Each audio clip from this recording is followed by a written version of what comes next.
Welcome to Mom and Mind, a podcast about maternal mental health from conception to pregnancy and postpartum. Real stories from moms and family members who have made it from struggling to wellness, and interviews with experts and advocates who work for moms and families to get the help they need. We discuss very real struggles that can sometimes be hard to hear, but these are stories that need to be told so that moms and families can know that healing is possible. This podcast is meant to offer information and awareness and is not a replacement for treatment by a professional. Thank you for being with us today. Welcome back to Mom and Mind. I'm your host, Dr. Kat.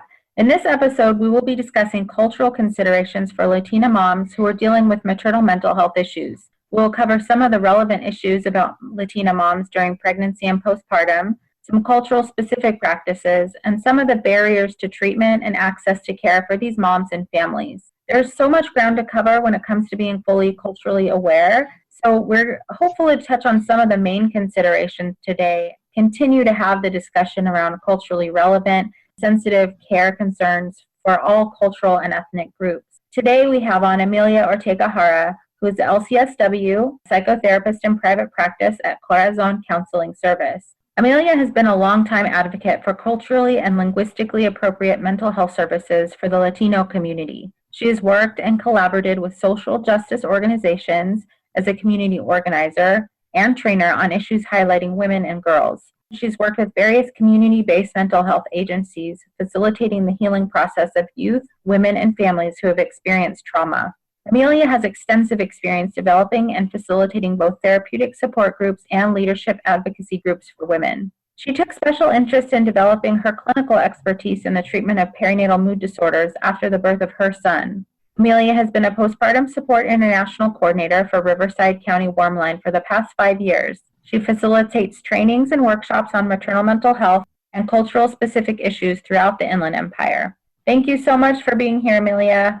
Thank you, Kat, for the work you're doing through this podcast and your contributions to stopping stigma. Thank you. I can say the same to you. You've been doing this work for a long time. You're such an amazing advocate, not only of just moms, but Latino moms. And you know so much, and I'm excited to have you here to share with us all of your knowledge. Yeah, I've been working with women, specifically Latina women, for a little over 20 years now, and it's been such a humbling and fulfilling experience to provide my services to this community, especially now that I'm a mother. I understand their love and passion for their families and their desire to make things better for their children. It's like it's deeply ingrained in our genetic code, responsibility for not only our children, but for the next 7 generations. Yeah. So maybe you can start with telling us a little bit more about you and the work that you do, and we'll get into some specific about what to consider for Latina moms. Really busy and working really hard in the last 2 years in my private practice, where I primarily work with pregnant and postpartum women and their families, adjusting to the transitions of motherhood, and of course, coping with the challenges of depression and anxiety. I also do a lot of couples work and premarital counseling, along with courses and trainings on maternal mental health issues, Latino mental health specific issues. As an LCSW, my social justice background, my work is also very much centered around a strength-based framework instead of this needs-based perspective. I'm all about bringing forth the power and strength of Latina mothers, their resiliency and sense of unstoppable hope. I feel that as mental health providers, we've been working from this ethnocentric needs-based perspective for a little too long, and its consequences in the outcomes. Many times, Latina mothers feel worse than better after a visit to a mental health provider. So lots of work that we need to do. Right. I want to hear about all of that. I think your perspective just for Latina moms is amazing, but also just mothers in general using it. Of course. Strength-based perspective. Maybe we can start then with just so that the audience, maybe people who are first hearing about these types of cultural considerations, or Latina moms who are listening so they can hear themselves in what we're describing. What are some of the unique things, the expectations or pressures that happen for Latina moms during this time, pregnancy and postpartum? So first, I would like to add that there are unique cultural attributes to each Latino subgroup, right? As we know, we have women from Puerto Rico, Venezuela, South America, Central America. But overall, the values and beliefs of motherhood are very similar. But for the sake of this conversation and this podcast, I will primarily be focusing on my personal and professional experience with Mexican immigrant mothers and first-generation Mexican American mothers. Great. Thank you for clarifying that. That's a huge when we discuss Latina, that's a huge population of people. And absolutely, there are very cultural differences. So thank you for Yes. clarifying. Yeah, it's definitely important to note that Mexican mothers and those of Mexican descent are the largest group of women giving birth here in California. So this is why it's so critical to have these conversations and understand motherhood and maternal mental health in the context of this culture, right? Absolutely. And mental and emotional well-being of Latina mothers has short-term and long-term implications for all of us here in California. Absolutely. Recent studies show that Latina women are 3 times more at risk of developing a postpartum depression anxiety disorder. It's nearly 50% of Mexican American women. That's a huge number. Yeah, that is really, really big. There's also this important factor to note that I want to state before moving on is we've all heard of the Latino paradox, which documents that recently immigrated women have better birth outcomes than the national average. Mm. Not only that, they're also less likely to experience postpartum depression or anxiety. So despite this socioeconomic status, poor living conditions, and the adjustment to a new culture, they are overall healthier. But the irony is in this, right, that, and this is well documented, the greater the acculturation of a Latina mother in the United States, the greater the risk for health outcome. Studies after studies show that recent immigrant women's mental health is better than Latina women born here in the United States. This is one reason, right?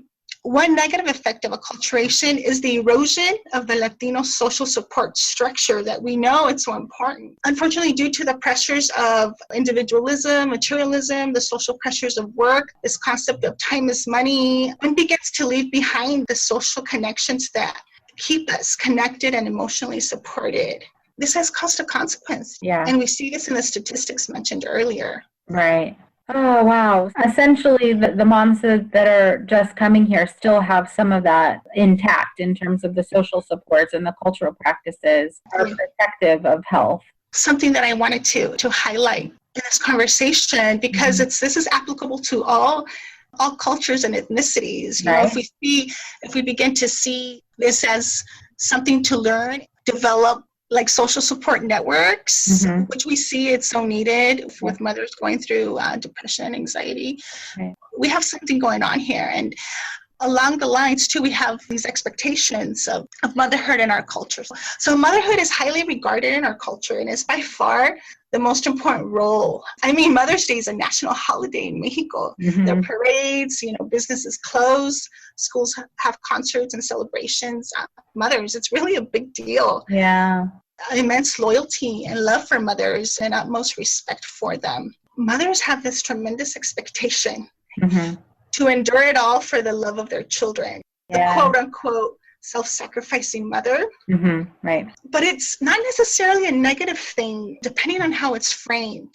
Sure. It can actually serve as a protective factor, right? Or what I call it, a cultural asset. Right. It is through motherhood that the Mexican woman finds her strength and resiliency to persevere in spite of all obstacles. And this is what I've seen time and time again with my clients over 20 years and working with them. It's this unconditional love for their children. She's determined and motivated to get better. Even, I find this really interesting too, even those Latina women who are not mothers, there's this sense of a sacred duty to help others in their community and family, the sense of interconnectedness, right? And this is a really deep, beautiful cultural value. Right.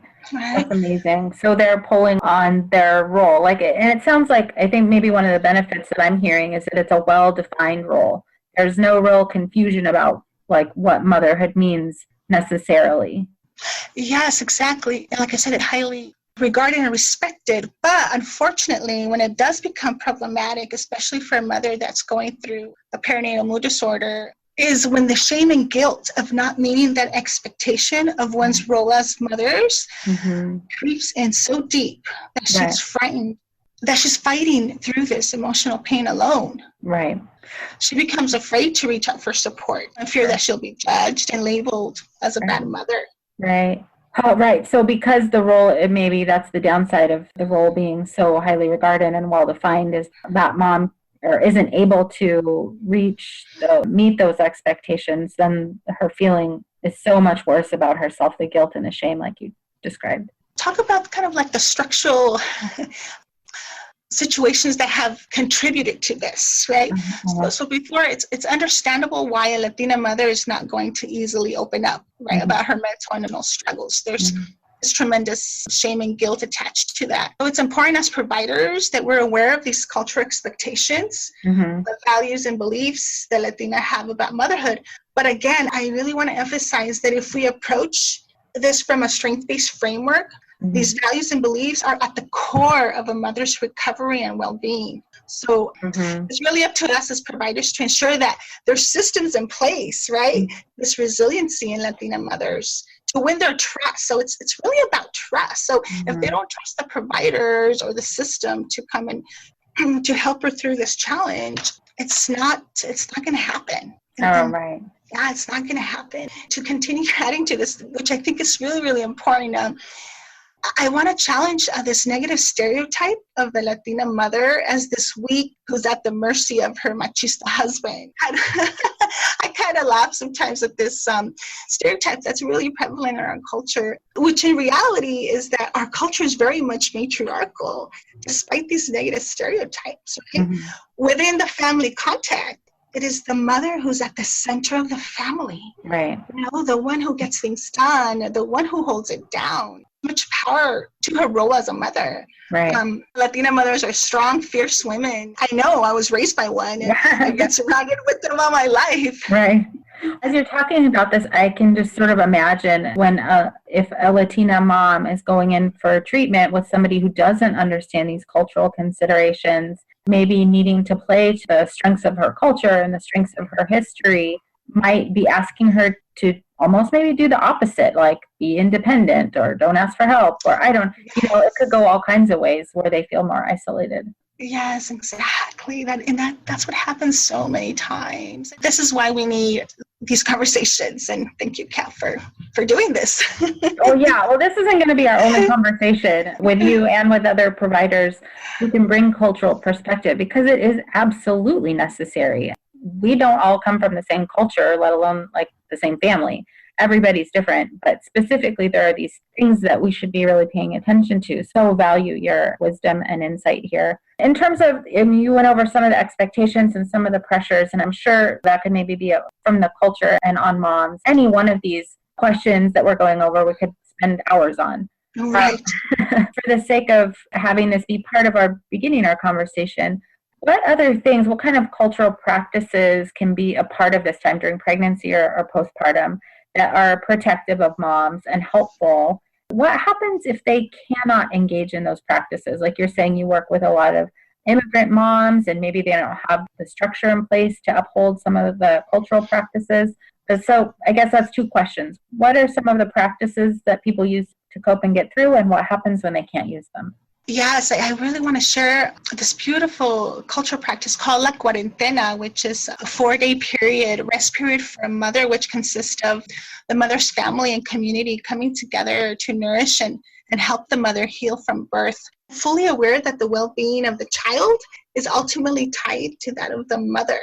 It's 40 days, like traditionally practiced in Mexico. Usually it's practiced in villages and rural areas of Mexico and Latin America.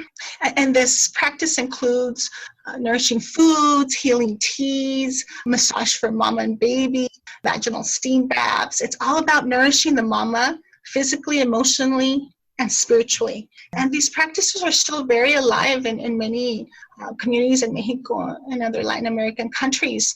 But what happens for immigrant women here in the United States is that they don't have this village of elders and sisters coming to nourish her and be with her for 40 days, right here in the United States. We don't have the luxury to do that. She's on her own. So this can bring a tremendous sense of isolation. And of course, we know this to be a risk factor for postpartum depression and anxiety. Right. In addition, even if they do have some social support here in the United States, due to the pressure of acculturation, many of these women fear to be seen as superstitious or old-fashioned for following these traditional postpartum practices. Yeah, it's really sad to see that. Yeah, it is too bad because, I mean, I can imagine every mom hearing this right now, whether Latina or not, would love 40 days of that. Let's bring that back. Right, totally, which it is, little by little coming back. So recently, I wanted to share this study that just came out in Cal State San Marcos. An assistant professor, Kimberly Hernandez, she finds that the more a Mexican American mom holds on to her family's traditions, less depressed they become during pregnancy and immediately after birth. Again, this is evidence to show that our traditional cultural values, family and community, are not barriers, but protective factors. So going back to this traditional Mexican practice of la cuarentena, we begin to look at how don't have the luxury of being nurtured for 40 days after giving birth. But we can begin to look at how we can still honor these ways and practices more intentionally, personally, and in our communities with our sisters and clients. Yeah. Fortunately, there is a resurgence of these beautiful traditional Mexican postpartum practices. It's happening throughout California and the Southwest, with young first-generation Chicana indigenous women bringing back these traditions and sharing them with the world. Locally here in Southern California, there's an awesome woman. Her name is Paquetzani. Through her practice, Indigimama Ancestral Healing, she provides, of course, doula care, workshops, retreats, online courses like total womb care, vaginal steam bath, use of the rebozo, nutrition, and so many more traditional Mexican postpartum practices. You all can find her at indigimama.com, and we will have that as information at the end as well, right, Dr. Keani? Yeah, I'll put those in the show notes. I'll put all the information you give today. Anything you mention will be in our show notes for people to access later. Okay, wonderful. Also in San Diego, there's another great resource. La Matriz Birth Services. Tema Mercado provide doula care, and soon she will be providing home birth midwifery with an emphasis on traditional Mexican postpartum practices. So it's happening, right? That's amazing. Not just Latina women, but these workshops and retreats for everyone. Again, seeing our traditions and ways as strengths, right, as protective factors. So it's really exciting to see this happen and being part of these Chicana indigenous women and having this resource for my clients too. So many times I refer my clients to practitioners like these, like Indigimama Paquetzani and Tema Mercado. And I also work with local folk healers or curanderas. I refer clients to them, and it's just a really beautiful cultural exchange of the work that we do. Yeah. It's all good. Well, I want to clone you and the work that you do. Send it all over the place. Hopefully there are people listening who can resonate with this or need this, or they're already working with Latina moms, can consider how to incorporate this kind of perspective in their work. Because there are just already so many barriers. There's some cultural barriers and there's language barriers sometimes that make it hard to help and support. Sometimes a provider might feel like it's all on them to do everything, but no, collaborate. Refer out to culturally relevant resources. In terms of getting cultural specific supports, have you found there to be a lot of barriers around language? Let's talk a little bit about barriers, because I want to take a little different approach in this. I find it interesting that many times we focus on a person's culture as a barrier, as if it's their fault that they're not getting the support they need. I hear it all the time, amongst professionals, well-meaning, of course, but again, we're not seeing the entire picture. We're not seeing our clients from this, again, strength-based perspective here, and this could be a problem. I really believe that the real barriers here is like the socioeconomic and political structures and inequalities, right? Are the real barriers here, not one's culture, sex, religion. Right. For language, we do have these barriers related to access to care, such as not having enough bicultural bilingual therapists, insurance, the cost of services, transportation. These are all real issues. But again, if we break them down, it all goes back to the structural inequalities that exist that keep many of these Latino families in the shadows. So it's like this, it could be a little overwhelming. Once you really break it down, it's like, whoa. And essentially what you were saying and speaking to is that the barriers aren't with the person, the barriers are with the system. And the system needs to make adjustments to allow folks to have access to care. Yeah, and this is where we come in as providers and advocates, and when we see our clients in the community that we work with as active agents of change as well, we include them in the process. So in the work that I've done previously, I remember the history of being a community organizer, and when I was in the Bay Area, I was helping organize women around issues of housing or living wage. And what I found is that these women wanted to come and talk about their everyday struggles, right? I realized that, okay, I needed to create a safe, sacred place for them to share their struggles within themselves and their family. And after that, they were able to be those agents of change. But that's something really important also to consider, is including these women as active parts in their treatment plan, right? Because they have this sense of not only, again, an obligation for their children and their families, but for the children and the family in the community as well. That's important. If we tap into that, it's like, whoa, it's a powerful force. That's right. The things that are needed kind of structurally within the community, and this would be different, I guess, in each different location, like whatever county, whoever's listening right now, whatever county you're in might have a specific set of things to consider when really wanting to make sure that people are having access to care. Some of what you described is getting Spanish-speaking therapists. Yes. And getting people trained, some of them specifically for maternal mental health issues, getting folks trained in at least some of the basics. Yeah, that's really important. And in relation, of course, once you have those basics, is how do you work with Latina mothers, right, that are going through postpartum? There is a different approach. And I think one really, really important barrier here too that is trust. So there's this lack of trust in mental health providers and in the mental health system in general. This has really kept so many Latina mothers from seeking support. In fact, a recent study conducted by Dr. Luz Lara Sinisomo, she documents that lack of trust is the primary barrier to seek formal mental health services. It's a big deal. This is where, as providers, right, we're responsible. They feel safe. Many times they feel judged and not valued by providers. And they fear that medication will be forced on them. And of course, this really real, legitimate fear of their children being taken away. Right. And I think you're speaking to like the model for most kind of, I guess, therapists, doctors, professionals is to be in an office and wait for people to find them. Put something on the internet and hopefully people can find them. But I think what you're describing is like being out in the community, talking about your services and building trust within the community in a way where you're in there with them, not just waiting for, you know, in a white coat, waiting for somebody to ring your telephone. Exactly, being there with them. That's why this model of promotora, or the cultural health worker, has been so beneficial in creating this awareness and education around the issue of maternal mental health, the use of promotoras, because this is how they're receiving this information from a culturally and linguistically appropriate manner, right? Which is very much needed. So understandably so, Latina mothers, would rather seek support from a trusted friend, clergy, community health worker, as we said. Before that, I wanted to add a little something. Could we delete the understandably so? That's fine. Okay. So something to add is that not too long ago, Latina women were being forcefully sterilized here in our own backyard. Their reproductive rights completely violated. Understandably so, many Latina mothers would rather seek support from trusted friend, clergy, or promotora de salud, the community health worker. Right. Wow. Yeah. So there's some institutional racism. I don't know how you want to describe that. That's just horrible. That's what I talk about when I mention social structural inequalities. This is what I'm talking about. Kind of overwhelming. But if we understand it from that framework and perspective, we're able to not see these women as victims or as it's their fault. Right? Right. That's why it's important to see it from this macro level.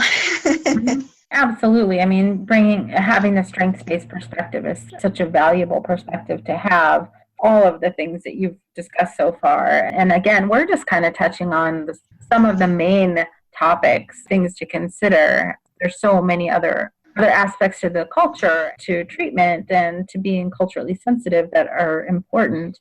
I guess I'm sort of, on some levels, I'm thinking to like, hopefully there are some moms listening, they weren't considering getting help, that they know that there's a place for them now with you or with some of the people that you've mentioned, or hopefully someone in their community. What have you seen in terms of healing and wellness after moms do get connected to the right kinds of resources? What's the best kind of support? The best kind of support is, I'm going to start from the macro level, which is the personal and professional, okay, is when a therapist includes or an agency or organization, doesn't have to be a therapist or private practice, of course, is including the mother as an active part of the treatment plan, right? Seeing their culture and values as protective factors. This will surely begin to establish the trust that is at the core of why Latina mothers don't seek services, why many times when they do start services or treatment, they don't come back. And I think also looking at our own, being aware of our own bias and prejudices and how we unconsciously perpetuate the stereotype of the Latina mother. So I kind of wanted to break it down in like the micro, meso, and macro levels of what I've seen in my practice and in my years of doing this work and with others. And at the community level, at the meso level, is making intentional efforts to include the mother's family in her treatment, which includes her husband, her mother, her sister, even her mother-in-law, because a lot of times they live with them, is a vital part of her recovery. Right. They should be part of the treatment plan since the beginning. And this kind of is something different than what we were trained, right? We would see it if you include the whole family. It's like this enmeshment. Well, no, not for our culture. Right. Yeah. It's not enmeshment. Right.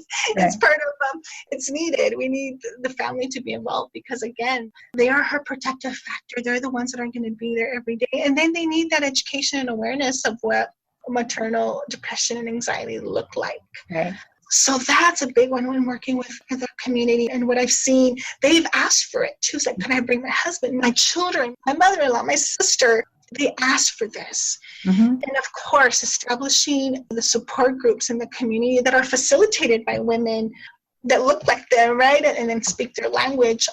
Here in the Inland Empire, we have El Sol, or the Promotoras de Salud from El Sol, that do excellent work around the issue of maternal mental health with the support groups that are being held, and they're reaching this population. And what they do is, like, I work closely with them. They refer those clients or those women in the group that need a little more support, more intensive therapeutic services, they would refer them to me. So it's a nice collaboration that we have going on. I also provide a training and support for the promotoras, maternal mental health. So having those types of collaborations throughout, if it could be implemented like countywide, that would be amazing, right? It should be.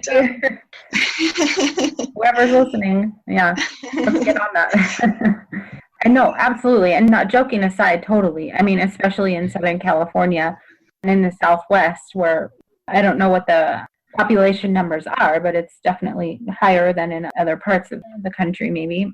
Oh, yes. In the Southwest. So this is an integral part of treating the mothers, treating the community, treating the children, and making sure that families are healthy, is attending to this from a culturally sensitive perspective. Yes, and the approach that I take in my work in general is this holistic approach where you look at the mother in her environment, right? And everything, her mind, body, spirit, soul, community, everything, considering all those aspects, even her trauma, right?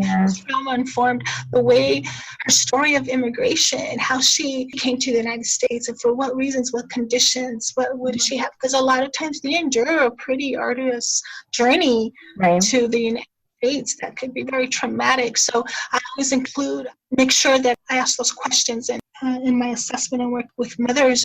And something else that I find necessary, and also that has worked many other communities doing this work around mothers, Latina mothers, is creating these social support networks, right, that include traditional postpartum care workers, such as the parteras or the midwives, right, the doulas, promotoras de salud, and lactation consultants, or these curanderas, or folk healers. Really important to have them as part of a social support. And it would be wonderful to develop something more formal as well. And at the macro level, of course, we have the policies, to address the social inequalities and barriers to care. But this, even though this is the most impactful and sustainable and long-lasting, it requires a lot of time and energy to do. What we could do as providers, there's many organizations and advocacy groups out there working around the issues of maternal mental health, like, for example, and I interviewed quite a few of them, is Maternal Mental Health Now, 2020 Mom, Postpartum Progress.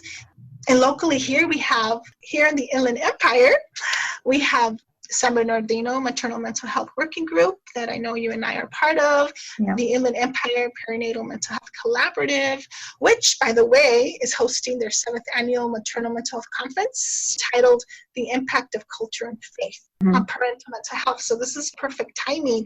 One of the keynote speakers will be Dr. Luz Lara Sinisomo, which she's the one that I just quoted, that study about trust. She will be highlighting her clinical work and the research around best practices with Latino families. So it's going to be an excellent conference. I encourage those that can make it to be there, and that's going to be October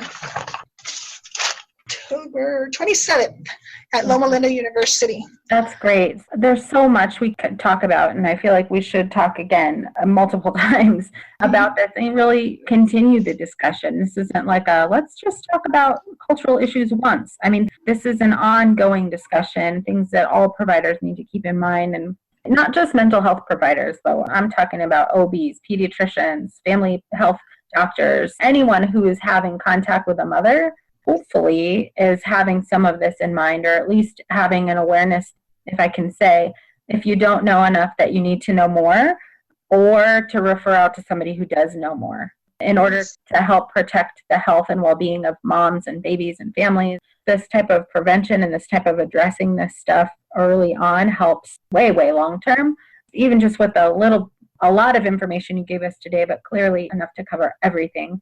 Really good place to get people to have this in their awareness and to be thinking about this as they're meeting with Latina moms, and more specifically Mexican moms and immigrant moms from Mexico. Yes, Kat, I'm always available for any consultations, any group or individual that would like consultations on working with Latina moms. Contact me. I'll be more than happy to be of service. Yeah, so that's at corazoncounseling@gmail.com is your email, and you have a Facebook page, Corazon Counseling, local here at Riverside in Southern California. But in terms of consultation, I think so many people could benefit from talking with you. Thank you so much for all that you shared today. Thank you, Kat, for the wonderful work you're doing. I'm so glad that we are working on this together too, and that we're neighbors and we're in this journey together. You're awesome. Thank you so much. We'll have you back again. Bye-bye. By joining us today and listening, you're a part of the growing community of people who are aware and concerned for mothers and families during this beautiful and sometimes very difficult time of life. Please take a moment to subscribe, rate, and review this free podcast so that Mom in Mind can be found by moms, families, and providers who will benefit from hearing our talks. If you or someone you know is having a hard time, help is available. Please look for resources for help at momandmind.com, where you will also find links and information from today's episode. Thank you for listening and being a part of the Mom in Mind community.